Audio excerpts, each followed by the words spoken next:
Hello everyone, आप देख रहे हैं चैनल अमीन इन्फो। दोस्तों, दिल्ली यूनिवर्सिटी में वैल्यू एडिशनल कोर्स के अंदर एक सब्जेक्ट पढ़ाया जाता है फाइनेंशियल लिटरेसी। तो आज की इस वीडियो में हम डिस्कस करेंगे कि इस सब्जेक्ट में एक्चुअल में आपको क्या पढ़ना है। क्या नॉन कॉमर्स बैकग्राउंड के लिए ये सब्जेक्ट बहुत ज़्यादा मुश्किल हो जाएगा? क्या ऐसा एक्चुअल में है? आपको सिलेबस जब आप थॉरोली इसका समझ लोगे तो इन सारी चीज़ें आपको क्लियर हो जाएंगी। अभी 2023-24 एकेडमिक सेशन में ये जो सब्जेक्ट है एसओएल स्टूडेंट के लिए सेमेस्टर 4 में इंट्रोड्यूस हुआ है। बाकी आगे आने वाले टाइम में ये हर एक सेमेस्टर में इस सब्जेक्ट का ऑप्शन आपको देखने को मिलेगा। अब ये जो सब्जेक्ट है दोस्तों, जैसे नाम से ही पता चल रहा है, फाइनेंशियल लिटरेसी। अब फाइनेंशियल लिटरेसी ये दो अलग अलग टर्म है, ठीक है, वर्ड्स हैं। फाइनेंशियल का मतलब क्या होता है? फाइनेंशियल का मतलब हर एक वो चीज़ जो पैसों से जुड़ी हुई हो, जो मनी से जुड़ी हुई हो। फाइनेंशियल जिसे हम बोलते हैं ना कि यार ये बंदा फाइनेंशियली बहुत स्ट्रांग है, यानी कि इसके पास बहुत पैसा है। और लिटरेसी का मतलब क्या होता है भाई? Knowledge, skills. तो सब्जेक्ट का नाम क्या हो गया जी? Financial literacy. इसका मतलब ये हुआ कि इस सब्जेक्ट में आपको जितने भी टॉपिक्स पढ़ाए जाएंगे उनका मेन कंसर्न ये होगा कि आप फाइनेंशियली लिटरेट हो सको, आपको फाइनेंस की नॉलेज हो। फाइनेंस की नॉलेज होने का मतलब ये नहीं है कि 2+2 4 हमें पता है या 2 × 2 4 हमें पता है।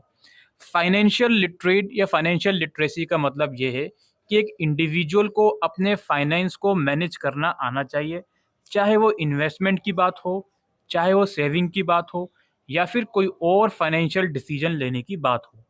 ये ओवरव्यू है इस सब्जेक्ट का। तो आपको इसी चीज़ों से रिलेटेड जो भी टॉपिक्स हैं वो पढ़ाए जाएंगे इस सब्जेक्ट के अंदर। आपका जो यूनिट 1 का लेसन नंबर 1 है, इसमें क्या है जी? Financial literacy and financial planning के बारे में आपको पढ़ना है।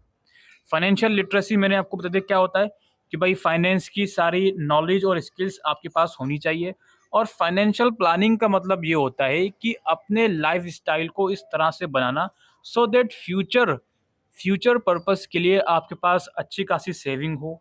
अपनी करंट लाइफ स्टाइल में फाइनेंस से रिलेटेड क्या क्या डिसीजन आपको लेने हैं, चाहे वो बजटरी डिसीजन हो, चाहे वो सेविंग डिसीजन हो, या फिर वो इन्वेस्टमेंट डिसीजन हो।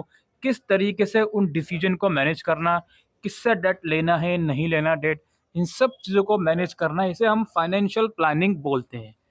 ठीक है, फ्यूचर को ध्यान में रखते हुए अपने करंट फाइनेंशियल कंडीशन के बेसिस पर अलग अलग डिसीजन को मैनेज करना जो फाइनेंस से रिलेटेड हो। अब इसके अंदर अगेन इन दोनों टॉपिक्स के बारे में थोड़ा सा ब्रीफ में आप पढ़ोगे। इसके बाद सेविंग्स के बारे में पढ़ोगे, यानी कि अपनी करंट फाइनेंशियल पोजीशन के हिसाब से कुछ अमाउंट जो आप खर्च कर सकते थे, उसमें से कुछ अमाउंट आपको सेट असाइड रखना है, सेविंग, उसको हम बोलते हैं सेविंग। ठीक है। Time value of money, time value of money को समझना ये भी एक आर्ट है जी। आज आपके पास 10,000 रुपए हैं, ठीक है। ये 10,000 रुपए की वैल्यू 1 साल के बाद, 2 साल के बाद कितनी हो जाएगी? ठीक है, जैसे फॉर एग्जाम्पल आपके पास दो ऑफर आए कि भाई मैं आपको आज 10,000 रुपये दूंगा, आप अभी लोगे, या एक ऑफर आपको आया कि यार तुम मुझसे 6 महीने बाद पैसे ले लेना, 12,000 रुपये में दे दूंगा। अब आइडियली तो आपको ये लग रहा होगा कि यार 6 महीने बाद दूँ, ले लूंगा पैसे, 12,000 रुपये आ देंगे, 2,000 एक्स्ट्रा आ देंगे। अभी नहीं ले रहा, लेकिन अगर इंटरेस्ट रेट ज़्यादा है तो भाई 10,000 रुपये अभी लेकर आप उसको 6 महीने के बाद क्या पता 1 लाख रुपये बना लो। ठीक है, ज़्यादा बोल दिया 1 लाख मैंने, हो सकता है 20,000 रुपये बना लो, आप लोग इन्वेस्ट कर लो। ठीक है। तो ये टाइम वैल्यू ऑफ मनी का मतलब ये है कि मनी की जो वैल्यू है फ्यूचर में जाकर ऑब्वियस सी बात है इंक्रीज होती है। बिकॉज अगर आपके पास करंटली मनी कैश में होगा अभी, तो आप इसको अलग अलग जगह पर इन्वेस्ट कर सकते हो और इसकी वैल्यू बढ़ा सकते हो। इसके बाद क्या है, इसमें management of spending and financial discipline. ये डिटेल में आप इसको विस्तार से पढ़ोगे अपने सब्जेक्ट के अंदर। जो स्पेंडिंग्स वगैरह होती हैं, यानी कि खर्चे वगैरह होते हैं, उनको किस तरीके से आपको मैनेज करना है। इसके बाद यूनिट 2 जो आपका है, इसमें क्या है जी? Banking products and services. इसमें जो बैंकिंग की प्रोडक्ट्स होते हैं, सर्विसेज होती हैं, उसके बारे में आप पढ़ोगे। बैंक्स अलग अलग टाइप्स के होते हैं, कमर्शियल बैंक हो गया, ठीक है, आरबीआई हो गया। तो इस तरह के बैंक्स होते हैं अलग अलग, उनके बारे में आप पढ़ोगे। बैंक्स कौन कौन सी प्रोडक्ट्स प्रोवाइड करता है, कौन कौन सी सर्विसेज प्रोवाइड करता है बैंक। डिपॉजिटरी अकाउंट प्रोवाइड करता है, करंट अकाउंट प्रोवाइड करता है, लोन फैसिलिटी प्रोवाइड करता है, सेविंग फैसिलिटी प्रोवाइड करता है, अलग अलग सर्विसेज प्रोवाइड करता है, उसके बारे में आप पढ़ोगे। बैंक डिपॉजिट अकाउंट भी अलग अलग होते हैं, रिकरिंग डिपॉजिट होता है, फिक्स डिपॉजिट होता है, उसके बारे में आप पढ़ोगे। डॉक्यूमेंटेशन के बारे में पढ़ोगे, बैंक के लिए कौन कौन से डॉक्यूमेंटेशन की रिक्वायरमेंट होती है, अलग अलग तरह के लोन जो बैंक प्रोवाइड करता है उसके बारे में आप पढ़ोगे। ठीक है, ये थोड़ा सा ओवरव्यू दे रहा हूँ मैं आपको सिलेबस का, बाकी डिटेल में आप ज़रूर से जब पढ़ने बैठोगे तो आपको डिटेल में सारी चीज़ें समझ में आएंगी। इसके बाद लेसन 2 यूनिट 2 का क्या है जी, digitization of financial transaction, Ponzi schemes and online fraud. तो फाइनेंशियल ट्रांजैक्शन का डिजिटाइजेशन आजकल आप कहीं पर भी चले जाओ, इवन आप रेडी वालों को भी देखोगे तो उनकी शॉप के ऊपर क्यूआर कोड लिखा रहता है, भाई अगर कैश नहीं है तो पेमेंट ऑनलाइन कर दो। तो ये डिजिटाइजेशन जो हुआ है फाइनेंशियल ट्रांजैक्शन का, जिसकी वजह से हम पेटीएम वगैरह, गूगल पे वगैरह, यूपीआई वगैरह कर पाए हैं, तो इसी के बारे में थोड़ा सा आप इसके अंदर पढ़ोगे। फिर क्या है जी, इसी के अंदर फ्रॉड भी बहुत हो रहे हैं। ठीक है, आज से कुछ मंथ पहले या फिर कुछ साल पहले एक फ्रॉड ये आया था कि क्यूआर कोड के नाम पर वो लोग क्या करते हैं, आपको क्यूआर कोड देंगे, इसमें पैसा ट्रांसफ़र कर दो। जैसे ही आप क्यूआर कोड स्कैन करते हो तो आपका खुद का पैसा उठ जाता है बैंक से। ठीक है, तो ऐसे ही बहुत सी चीज़ें हुई हैं। तो इस चीज़ को भी फ्रॉड ट्रांजैक्शन के अंदर रखा जाएगा। तो लेसन 2 में इन्हीं चीज़ों से अवेयर आपको करा जाएगा। अब ये भी फाइनेंशियल लिटरेसी का ही पार्ट है दोस्त। सिर्फ पैसे कहाँ इन्वेस्ट करने हैं, कहाँ सेव करने हैं, इससे बात नहीं बनेगी। आपको फ्रॉड वगैरह से भी बचना पड़ेगा, अवेयर रहना पड़ेगा। तो ये सब चीज़ें इसमें आपको पढ़नी है। पोंजी स्कीम्स हो गया भाई। पोंजी स्कीम का मतलब ये होता है फ्रॉड स्कीम बेसिकली, मतलब कंपनी दिखाती कुछ है और एक्चुअल में कुछ और होता है उसमें। अब इसका एक एग्जांपल इस तरीके से समझ सकते हो, जैसे एक कंपनी है, वो कहती है हम इन्वेस्टिंग कंपनी है, हम आप अपना पैसा दीजिए, हम अलग अलग जगह पर इन्वेस्ट करेंगे। बट एक्चुअल में वो लोग क्या करते हैं, वो लोग अलग अलग लोगों से पैसा लेकर अलग अलग लोगों में रोटेट करते रहते हैं और होता कुछ नहीं है उन पैसों का।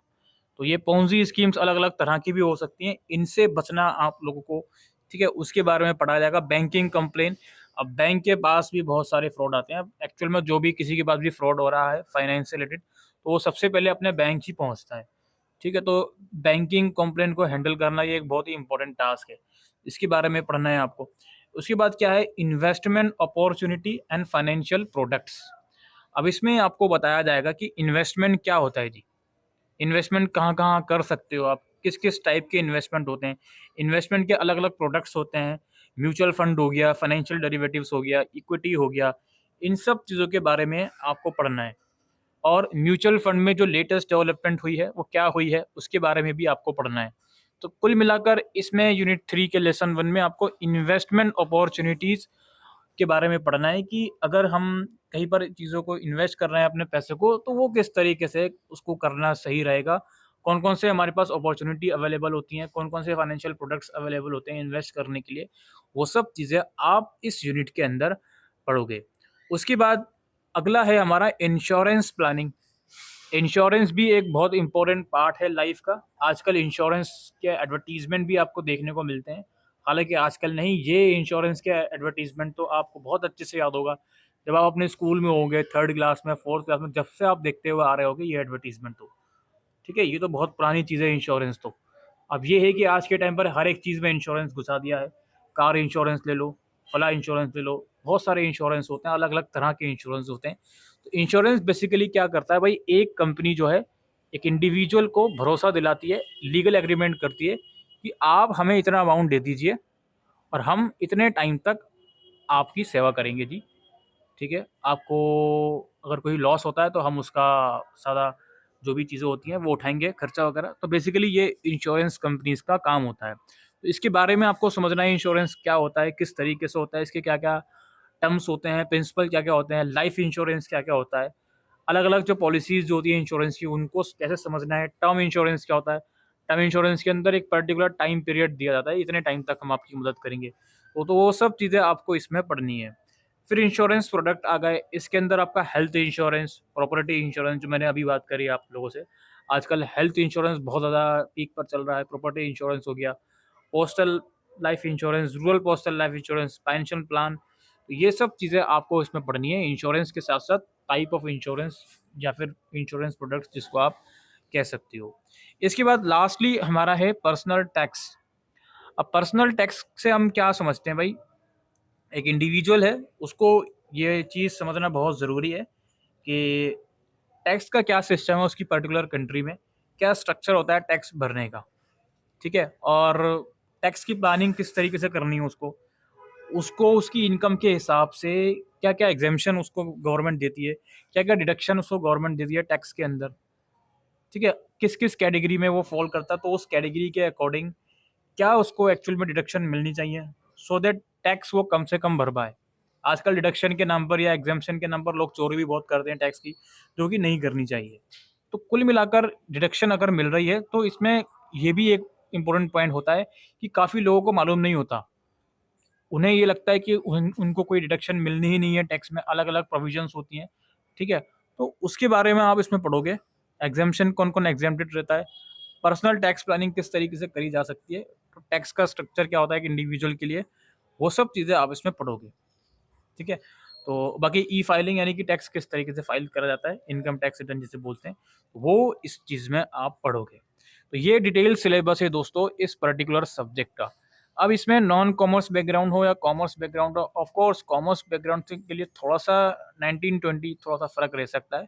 लेकिन ऐसा नहीं है कि आप इसको जो नॉन कॉमर्स बैकग्राउंड के स्टूडेंट हैं वो बिल्कुल नहीं पढ़ सकते। ईज़िली इस सब्जेक्ट को समझा जा सकता है, पढ़ा जा सकता है। कुछ इसमें न्यूमेरिकल टर्म्स भी देखने को मिल सकते हैं, जो मैंने सिलेबस अभी तक डिस्कस किया है, उसके हिसाब से मैं देख पा रहा हूँ। टाइम वैल्यू ऑफ मनी में शायद एनपीवी या future future value, present value, इसमें थोड़ा-सा आप लोग देखिएगा, न्यूमेरिकल थोड़ा-सा इसमें आ सकता है। बाकी बैंकिंग वाली तो पूरी थ्योरेटिकल यूनिट है और डिजिटाइज़ेशन वगैरह ये सब थ्योरेटिकल एस्पेक्ट हैं सारे। इन्वेस्टमेंट अपॉर्च्युनिटीज़ हो सकता है इसमें थोड़ा बहुत न्यूमेरिकल बैठ जाए, वो आप जब डिटेल में पढ़ोगे तो आपको पता चलेगा। इंश्योरेंस प्लानिंग में ऐसा कोई भी न्यूमेरिकल नहीं होगा। पर्सनल टैक्स में थोड़ा-सा हो सकता है, न्यूमेरिकल आपको देखने को मिल जाए। तो यही डिटेल सिलेबस था दोस्तों फाइनेंशियल लिटरेसी का। आई होप दोस्तों आपको ये वीडियो यूज़फुल लगी हो, तो वीडियो को शेयर कीजिएगा। थैंक